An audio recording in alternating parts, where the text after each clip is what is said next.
Les 73 eurodéputés britanniques préparent leur carton. À quelques jours du Brexit, les élus vident leurs bureaux et leurs armoires avant de quitter le quotidien du Parlement européen. Si les eurosceptiques se préparent à célébrer le 31 janvier la sortie du Royaume-Uni, pour les europhiles, ces préparatifs sont au contraire un déchirement. C'est un triste regard qu'ils jettent en arrière, accompagné de doutes pour l'avenir.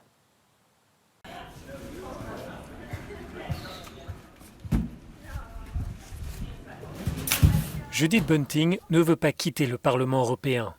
Élu en mai dernier, l'eurodéputé ne veut pas non plus du Brexit. C'est triste, c'est terriblement triste. J'ai une équipe de 4 personnes au Royaume-Uni, j'ai 2 assistants ici, ils seront trop nombreux au 31 janvier. Et puis, il n'y a personne pour nous aider après le 31 janvier et nous aurons de nombreuses factures et des frais de mission importants.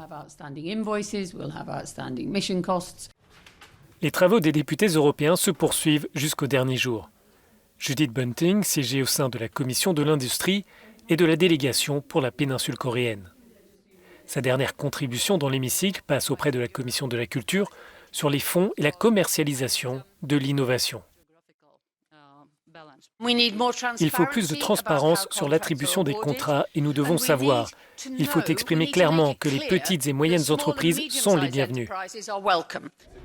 L'eurodéputée est passionnée par ces dossiers, mais elle doit les transmettre à un autre élu.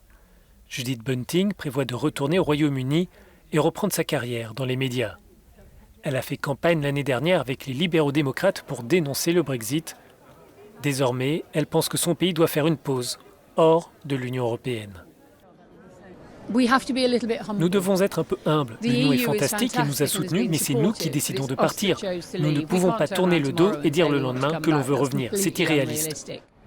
Le Brexit veut dire quitter l'Union européenne, mais aussi perdre son emploi pour Judith Bunting. La Britannique pense qu'un jour son pays regardera en arrière et jugera cette sortie comme une mauvaise décision. Voici en bref la suite de l'actualité européenne. L'Allemagne presse le Conseil de sécurité des Nations Unies à mettre un terme à l'escalade militaire en Libye.